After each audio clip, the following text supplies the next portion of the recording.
오늘 저희들이 리딩 지저스 기본 읽기는 빌립보서 1장부터 4장까지의 말씀인데요. 자, 기본 읽기 요약본을 제가 읽어드리도록 하겠습니다. 빌립보서는 바울이 빌립보 교회 성도들에게 보낸 편지입니다. 빌립보서에서는 당시 바울이 감옥에 갇혀있던 상황을 보여주는 내용이 등장합니다. 그러나 역설적이게도 바울은 빌립보 성도들에게 기뻐하라고 권합니다. 그는 자신의 처지와 상관없이 그리스도의 복음이 전파되고 영광을 받으시는 것에 관심이 있습니다. 바울은 그리스도께서 어떤 분이며 그분을 믿는 성도들은 어떻게 살아야 하는지 자세히 설명하고 옥에 갇힌 자신을 대신하여 디모데와 에바브로디도를 파송한다고 밝힙니다.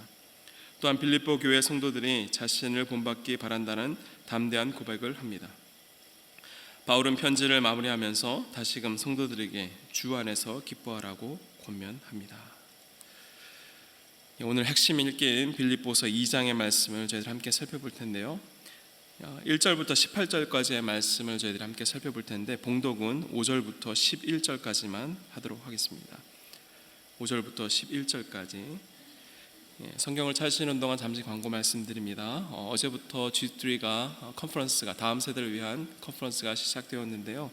오늘도 워킹 등록이 가능합니다. 관심 있으신 분들은 8시 반까지 로비에 오셔서 등록해 주시고 9시부터 함께 참여하실 수 있습니다. 성경 봉독 빌립보서 2장 5절부터 11절까지의 말씀 서로 교독하면서 읽도록 하겠습니다. 제가 먼저 읽습니다. 너희 안에 이 마음을 품으라. 곧 그리스도 예수의 마음이니 그는 근본 하나님의 본체시나 하나님과 동등됨을 취할 것으로 여기지 아니하시고 오히려 자기를 비워 종의 형체를 가지사 사람들과 같이 되셨고 사람의 모양으로 나타나사 자기를 낮추시고 죽기까지 목정하셨으니 곧 십자가에 죽으심이라. 이러므로 하나님이 그를 지극히 높여 모든 이름 위에 뛰어난 이름을 주사 하늘에 있는 자들과 땅에 있는 자들과 땅 아래 있는 자들로 모든 무릎을 예수의 이름에 꿇게 하여 함께 있습니다. 모든 입으로 예수 그리스도를 주라 시인하여 하나님 아버지께 영광을 돌리게 하셨느니라. 아멘. 오늘 빌립보서 2장의 말씀을 가지고 영원한 롤모델이라는 주제를 가지고 함께 은혜를 나누기 원합니다. 기본 요약에서도 읽어드렸던 것처럼 이 빌립보서는 별명이 기쁨의 서신이라는 별명을 가지고 있습니다.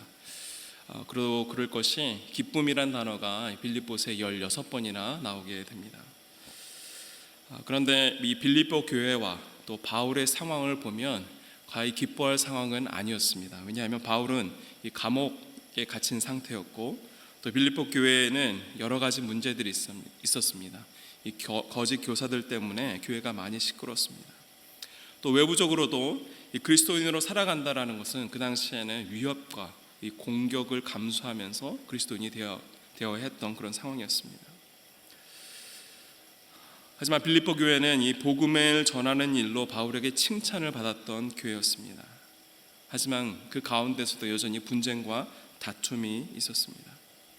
이 분쟁과 다툼 속에서도 여전히 복음이 전파되고 있다는 것을 바울은 칭찬했습니다.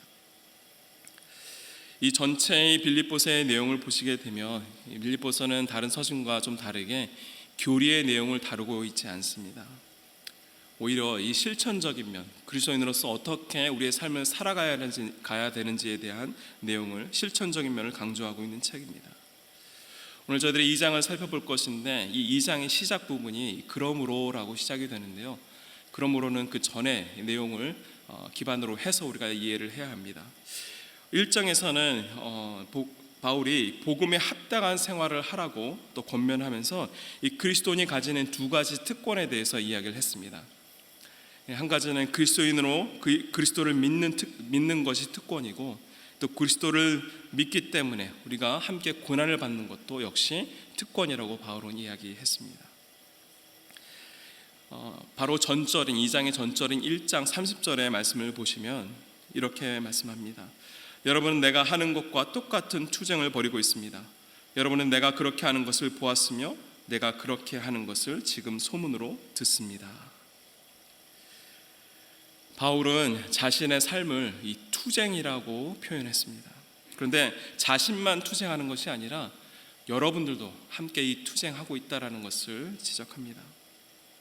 이 투쟁은 헬라어로 아곤이라는 용어인데요, 이것은 경기 또는 싸움을 이야기하는 뜻을 가지고 있습니다. 바울은 복음을 전하다가 이 감옥에 갇히게 되었고, 복음 때문에 이 투쟁을 벌이고 있는데 빌립보 교회 교인 역시 그들도 함께 이러한 투쟁에 참여하고 있다는 것을 이야기하는 것이죠. 오늘 빌립보서 2장의 말씀은 이러한 싸움을 하고 있는 빌립보 교인들에게 이 싸움을 이길 수 있는 권면, 그리고 경기에서 살아남을 수 있는 방법을 바울은 이야기합니다. 저희가 1절부터 4절까지 다루지 않지만 제가 요약을 해드리면, 이 첫 번째 부분 1절부터 4절까지 바울이 권면하는 내용은 바로 한 마음이 되라는 것이었습니다. 이 세상과 싸우기 위해서 먼저 우리가 하나가 되어야 된다는 것을 가리키는 것이죠. 이 안팎으로 영적 전쟁을 하고 있던 이 빌립보 교인들에게 가장 필요한 것은 먼저 하나됨이었습니다.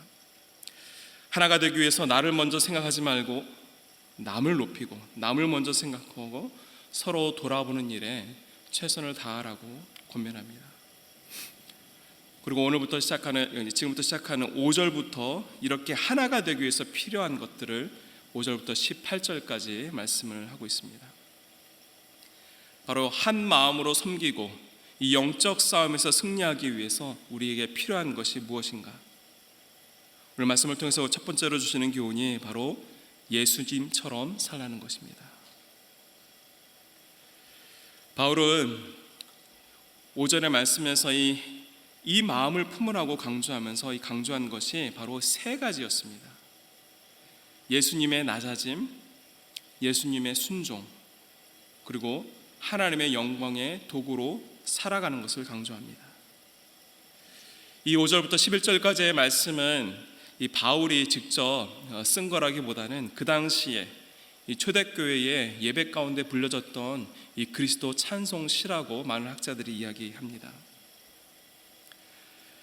바로 예수님처럼 사는 것이 어떤 삶인지 바울은 5절에서 먼저 이렇게 이야기합니다. 5절 말씀입니다.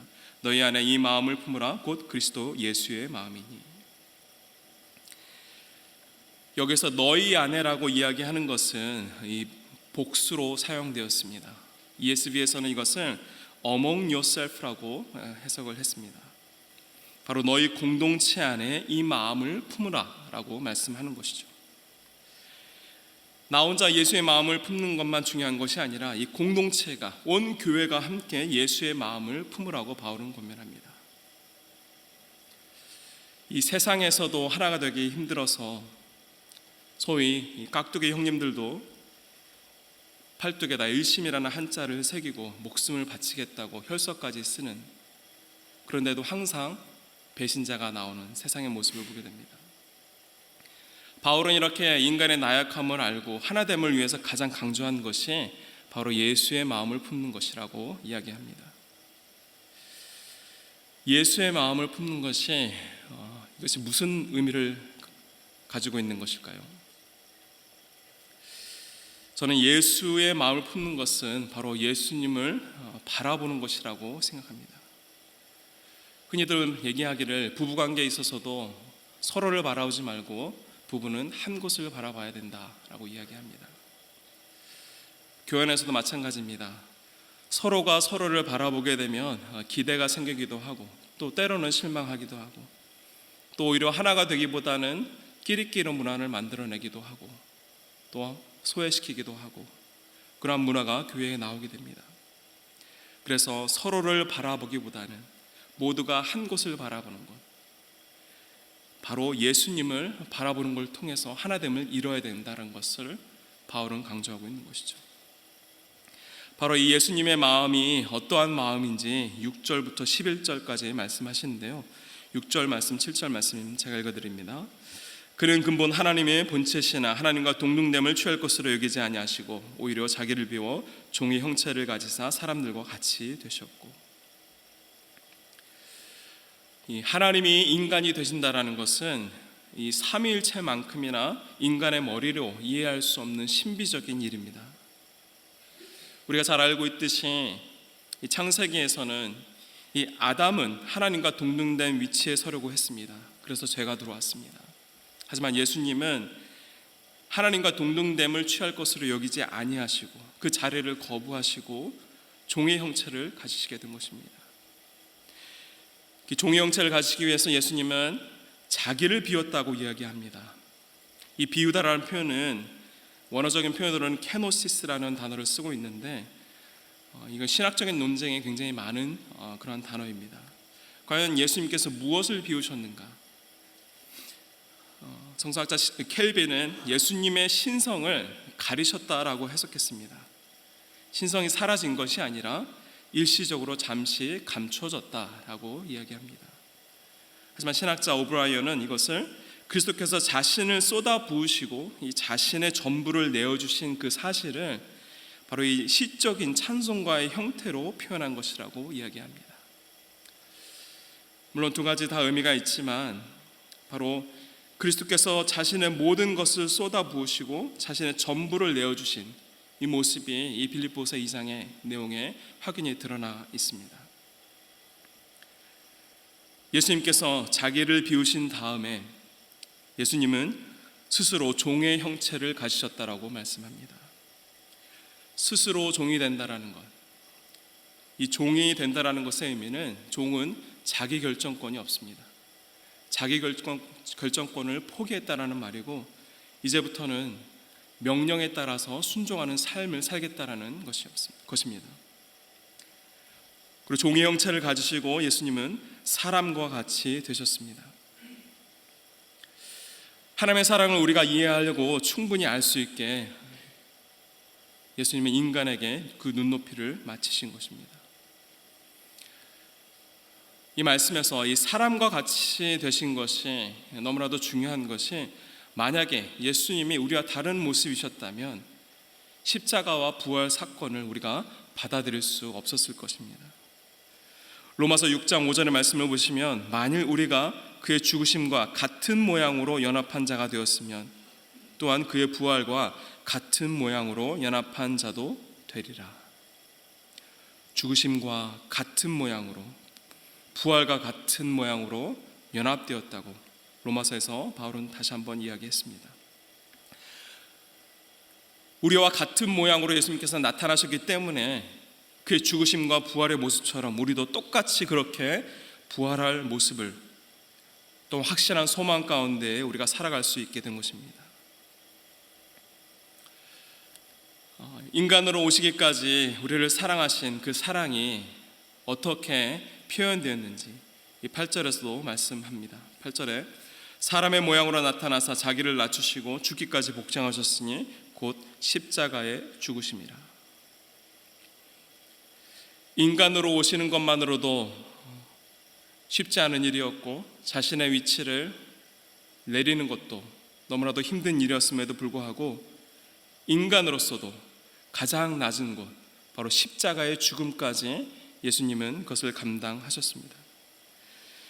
여기서 자기를 낮추시고라라는 의미는 원어적 표현으로는 타페이노라는 용어를 사용합니다. 이 말은 자신을 비하시키다, 비굴하게 만들다라는 뜻을 가지고 있습니다. 예수님은 자기 스스로를 십자가의 죽음까지 자신을 비하하셨다는 말씀입니다. 그런데 예수님도 이 과정이 쉽지 않았습니다. 우리가 잘 알고 있듯이 마가복음에서 예수님께서 하나님께 기도하실 때에 이 죽음을 앞둔 예수님의 기도는 바로 이 잔을 옮길 수 있다면 옮겨달라고, 피하고 싶지만 그것이 하나님의 뜻이라면 내가 순종하겠습니다. 이것이 예수님의 기도였습니다. 그 순종의 결과가 로마서 5장 19절에서 이러한 결과를 낳게 됩니다. 한 사람이 순종하지 아니함으로 많은 사람이 죄인 된 것 같이 한 사람이 순종하심으로 많은 사람이 의인이 되리라. 바로 예수님의 이 낮아지심의 순종, 십자가에서 보여주신 그 순종이 없었다면 우리는 모두 하나님 앞에 설 자격이 없는 사람이 되었을 것입니다. 이 순종을 보여주신 예수님께서 이 하나님의 순종을 보여주신 예수님에게 이 하나님은 완전히 상황을 바꾸시는, 완전히 상황을 뒤집어 엎으시는 반전을 보여주십니다. 우리 9절부터 11절까지의 말씀을 우리 함께 읽으면 좋겠는데요. 9절부터 11절까지의 말씀 함께 읽습니다. 이러므로 하나님이 그를 지극히 높여 모든 이름 위에 뛰어난 이름을 주사 하늘에 있는 자들과 땅에 있는 자들과 땅 아래에 있는 자들로 모든 무릎을 예수의 이름에 꿇게 하시고 모든 입으로 예수 그리스도를 주라 시인하여 하나님 아버지께 영광을 돌리게 하셨느니라.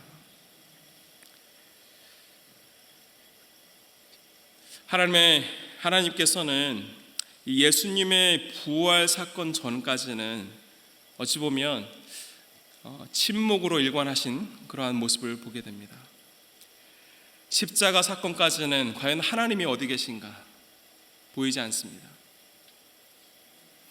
예수님께서 나의 하나님 어찌하여 나를 버리시나이까 기도하셨을 때도 하나님은 침묵하셨습니다. 하나님이 정말 필요한 그 시간에 하나님은 어떠한 개입도 하지 않으셨습니다. 하나님이 정말 아무것도 하지 않으실 것 같았지만 하나님은 마침내 자신의 아들을 가장 낮은 곳에서 가장 높은 곳으로 끌어올리셨습니다. 하나님께서 예수님에게 보여주신 이 반전의 역사, 우리에게 주는 교훈이 있습니다. 우리가 고난을 당할 때 반드시 기억해야 할 것은 하나님의 침묵은 영원하지 않다는 것입니다. 마침내 하나님께서 자신의 아들 예수 그리스도를 높이시고 이 모든 이들이 예수님의 이름 앞에 무릎 꿇게 하시고 예수님을 주인으로 인정하게 하시고 그래서 모든 것이 이 하나님께 영광이 되게 하셨습니다. 하나님의 반전이 주는 이 메시지는, 중요한 메시지는 예수님께서 세상 모든 권세 위에 계신 분으로 하나님께서 높여주셨는데 그 방법이 하나님께서는 세상의 방법으로 하지 않으셨다는 겁니다.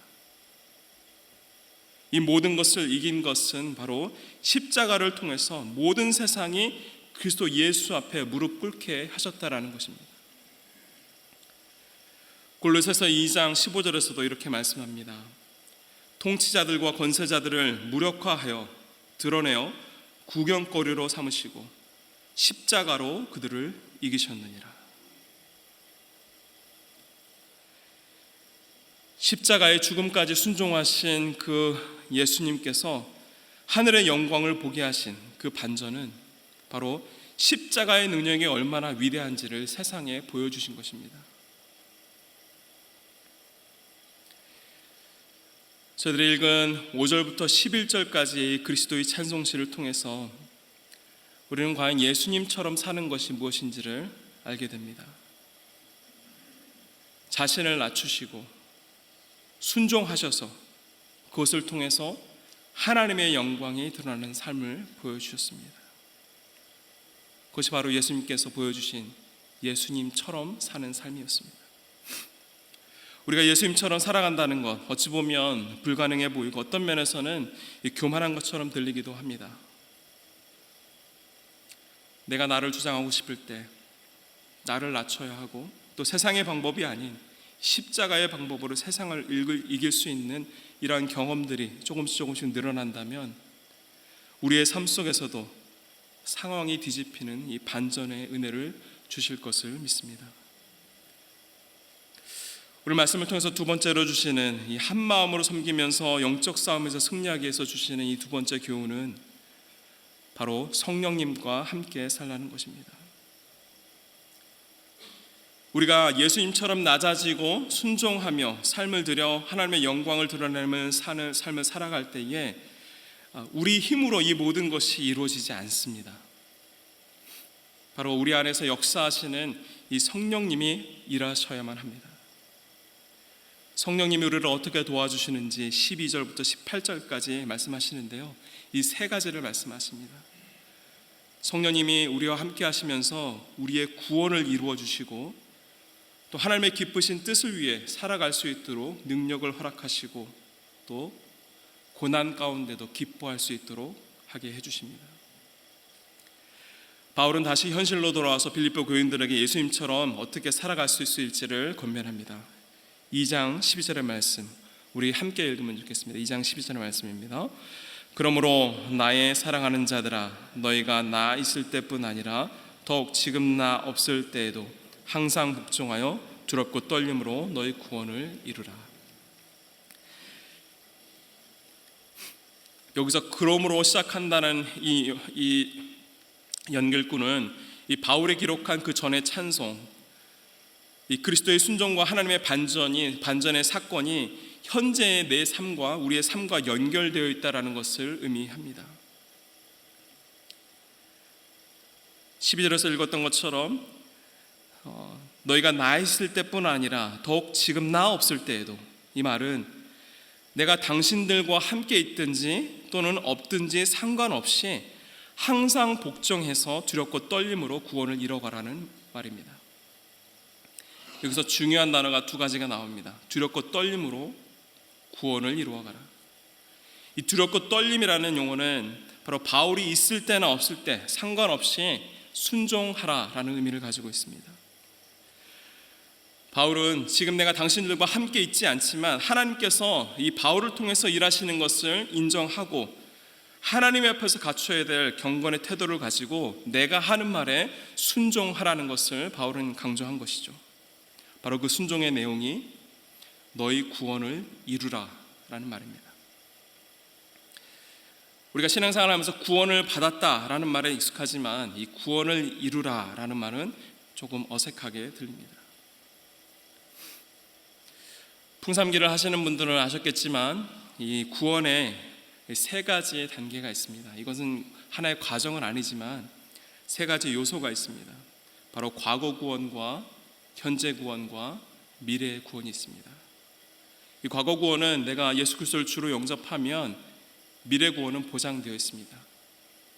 하지만 오늘 빌립보서 2장의 말씀처럼 하나님께서 나를 부르시는 그날까지, 아니면 예수님께서 다시 오는 그날까지 우리가 이루어 가야 하는 구원이 있다는 것입니다.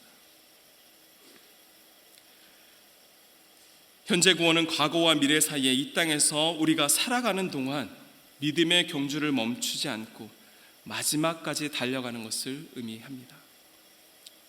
바로 성화의 과정을 이야기하는 것이죠. 그런데 이 12절의 말씀에서 중요한 단어가 하나 더 있습니다. 바로 너희라는 말입니다. 나 혼자 달려가는 것이 아니라 이 공동체로서 함께 구원을 이루어가라는 말을 바울은 하고 있습니다. 이 말은 2장 4절에서도 똑같이 너희 안에 이 마음을 품으라, 복수로 사용했던 것처럼 너희 구원을 이루라에서도 복수로 사용하면서 공동체가 다 예수의 마음을 품고 함께 구원을 이루어 가라라는 바울의 명령이었습니다. 우리가 구원을 이해할 때에 이 두 가지 좀 어려운 면이 있습니다. 구원을 받는 것인가 아니면 구원을 이루어가는 것인가. 우리가 구원을 받는 것으로만 생각한다면 바로 하나님께서 주시는 은혜, 하나님께 받는 것, 하나님의 은혜가 강조되지만 이루어가는 것이라고 했을 때는 어떤 면에서 인간의 책임이 조금 강조되는 것 같습니다. 그런데 바울이 구원을 이루어가는 것, 바로 인간의 책임에 대해서 이야기하는 것 같지만 바울은 13절에서 하나님의 은혜와 인간의 책임의 이 두 가지 균형을 이야기합니다. 우리 13절의 말씀 함께 읽도록 하겠습니다. 함께 읽습니다. 너희 안에서 행하시는 이는 하나님이시니 자기의 기쁘신 뜻을 위하여 너희에게 소원을 두고 행하게 하시나니. 우리가 현재 구원을 이루어갈 때에 내 안에서 일하시는 성령님에게 주목하라고 권면하는 것이죠. 하나님께서 내 안에 소원을 주시고 그 일을 행할 수 있는 에너지도 주신다라는 말씀입니다. 우리의 구원을 시작하신 하나님께서 우리의 구원을 함께 이루어 가시겠다라는 것을 우리는 알 수 있는 것이죠. 하나님의 은혜 없이는 구원이 이루어지지 않습니다. 그리고 그 구원은 주님이 부르시는 그날까지 내 안에서 일하시는 성령님과 함께 이루어가는 것입니다.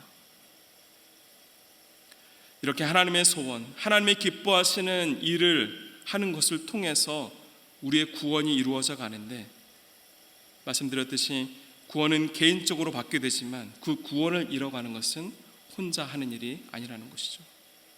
바로 너희 안에, 너희에게, 바로 공동체 안에서 이 구원을 함께 이루어 가야 한다는 것을 바울은 강조합니다. 그리고 바울은 14절에서 실질적인 실천을 이야기합니다. 14절 말씀입니다. 모든 일을 원망과 시비가 없이 하라. 다른 말로 말하면 이 수군거린다라는 말입니다. 바울이 이렇게 이야기하는 것은 빌립보 교회 안에도 분명히 이 원망과 시비가 있었기 때문에 바울이 이러한 이야기를 했던 것이죠. 초대교회가 성령님께서 일하시는 역동적인 교회였지만 완벽한 공동체가 아니었기 때문에 그러한 교회에서도 원망과 시비가 종종 일어났던 것입니다. 이 원망과 시비는 이 교회를 무너뜨리는 가장 강력한 요소 중에 하나라는 것을 부인할 수 없습니다. 어제 G3 컨퍼런스에서 오신 분들은 말씀을 들으셨겠지만 우리 다음 세대들에게는 이 원망과 시비를 통해서 분열된 교회 때문에 너무나도 큰 상처를 안고 살아갑니다. 그래서 우리들이 1세대들이 우리의 생각을 조심하고 우리의 말을 조심해야 합니다. 교회를 지키고 다음 세대를 지키기 위해서 우리는 원망과 시비 없이 서로가 연합된 모습으로 교회를 이루어 나가야 합니다. 이렇게 하나가 되어야 되는 이유를 15절에서 바울은 또 이렇게 강조합니다. 이는 너희가 흠이 없고 순전하여 어그러지고 거스르는 세대 가운데서 하나님의 흠 없는 자녀로 세상에서 그들 가운데 빛들로 나타내며, 이 교회 공동체가 하나됨을 통해 세상 가운데 빛으로 살아가라는 것입니다. 빛으로 살아갈 때 우리의 삶이 세상 가운데 드러나게 되어 있는데 어떤 삶이 드러나냐 하면 흠없고 순전하여 바로 거룩한 삶, 구별된 삶이 드러나고 하나님의 흠없는 자녀, 바로 우리의 신분이 드러난다는 것입니다. 어둠 속에서 빛을 숨길 수 없는 것처럼 우리가 세상 속에서 살아나갈 때 이 하나님의 자녀의 신분을 숨길 수 없다는 것을 이야기하는 것이죠. 이렇게 우리가 빛으로 살아갈 때에 우리에게 주어지는 한 가지 축복이 있습니다. 16절에서 이렇게 말씀합니다. 생명의 말씀을 밝혀 나의 다름질이 헛되지 아니하고 수고도 헛되지 아니하므로 그리스도의 날에 내가 자랑할 것이 있게 하려 함이라. 빌립보 교인들에게 여러분들이 그동안 달려온 길, 수고한 모든 것이 마지막 날에 여러분들에게 자랑이 될 것입니다. 이것은 나에게도 자랑이 될 것입니다 라고 이야기합니다. 힘들고 어려운 일, 우리 기억 가운데는 잘 지워지지 않습니다. 그래서 그것이 자랑이 될 때가 있죠. 여자분들은 모이시면 아기난 이야기를 합니다. 남자분들은 모이시면 무슨 얘기를 할까요? 군대 이야기를 합니다. 진짜 힘든 군대 얘기를 하신 분이 있어야지만 그 군대 얘기가 끝납니다. 이 땅에서 우리가 복음을 위해서 고생하고 힘든 일을 겪었다면 분명 그것은 예수님 앞에서 우리의 자랑거리가 될 것입니다.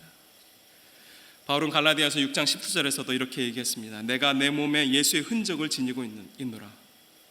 내가 내 몸에 예수의 흔적을 지니고 있노라. 예수님을 전하다가 받은 이 박해로 생긴 그 상처를 바울은 자랑했습니다. 바울 마음 가운데에 그 상처를 예수님께 보여드리고 싶은 그 설레는 마음으로 그는 믿음의 경주를 완주했던 사람이었습니다. 육신적으로 너무나 힘들었지만 그 마음의 기쁨은 감출 수가 없었습니다. 그래서 그 기쁨을 17절과 18절에서 이야기하는데요. 우리 17절, 18절 말씀 우리 함께 읽으면 좋겠습니다. 함께 읽습니다. 만일 너의 믿음의 재물과 섬김 위에 내가 나를 전제로 드릴지라도 나는 기뻐하고 너희 무리와 함께 기뻐하리니 이와 같이 너희도 기뻐하고 나와 함께 기뻐하라. 바울은 빌립보 교인들의 이 헌신과 수고에 자신을 전제로 드릴지라도 그것이 기쁨이 된다라고 이야기합니다. 이 전제는 이 번제와 소제를 드릴 때에 제물 위에 포도주를 이렇게 붓는 것을 이야기합니다.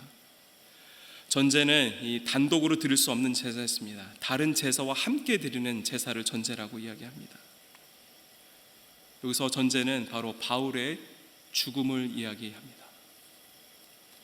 빌립보 교인들의 믿음의 재물과 함께 이 바울의 순교가 더해져 자신들에게도 기쁨이 되지만 하나님께서도 기뻐하실 만한 재물이 된다는 것을 바울은 이야기하는 것이죠. 어떤 면에서는 바울은 예수 그리스도께서 하신 일을 그대로 하고 있는 것이었습니다. 우리를 위해 제물이 되신 예수님처럼 그도 예수님처럼 살아가는 것을, 그에게 상처가 있을지라도 그에게는 기쁨이 동시에 있었다는 것입니다.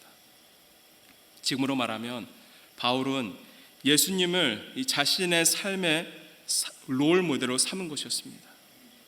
그가 하신 것은 다 따라하고 싶었던 이 바울의 모습을 보게 됩니다. 말씀을 마무리합니다. 8년 전입니다. 8년 전에 이 크리스찬 래퍼 중에 BY라는 굉장히 유명한 래퍼가 있었습니다. 시청률도 굉장히 높았던 프로그램에서 Forever라는 가사로 굉장히 파격적인 퍼포먼스를 보여줬는데, 그 가사가 이렇게 되었습니다. 현재 난 꿈나무들의 롤 모델, 근데 얘들아 나는 저걸 따라가지 않아. 더 가치 있는 걸 바라보자. 영원한 걸 따라가렴. 믿음으로 난 주님께 맡겼지. 그가 원한다면 가고 아니면 마라. MZ세대들에게 너무나도 파격적인 가사였고 크리스찬들에겐 더욱더 파격적인 그의 모습이었습니다. 나는 돈을 따라가지 않아. 더 가치 있는 것을 바라보지. 영원한 걸 따라가려. 예수님이 우리의 롤 모델이 되신다면 우리도 또한 세상 사람들에게 어떠한 모양으로든지 롤 모델이 되어야 할 사명이 있습니다. 누군가의 롤 모델이 된다는 것은 어떤 면에서는 부담스러운 일입니다. 그런데 어제 G3 컨퍼런스에서 노승환 목사님께서 이 사사기의 말씀을 통해서 우리들에게 도전을 주셨던 것, 이것은 바로 부모로서 나의 자녀들에게 내가 롤 모델이 되려고 시도한 적이 있는가, 그런 도전을 받게 되었습니다. 우리의 롤 모델이 예수님이라면 그 생각을 버리지 않고만 살아간다면 우리 자녀들이 정말 작은 부분이라도 예수의 닮은 모습을 내 속에서 발견할 수 있지는 않을까, 그런 마음이 들게 되었습니다. 오늘 이 빌립보서 2장 말씀을 기억하면 좋겠습니다. 예수님처럼 우리가 살려고 발버둥 치면 성령님께서는 가만히 두지 않으십니다. 그 안에 소원을 주시고 행하게 하시는 분이 바로 우리 하나님이십니다. 예수님처럼, 그리고 성령님과 함께, 예수님처럼 성령님과 함께 우리에게 주신 믿음의 경주와 싸움에서 승리하는 저와 여러분의 모든 성도님들 되시길 주의 이름으로 축원합니다. 우리 말씀을 생각하시면서 함께 기도하는 시간을 갖기 원합니다.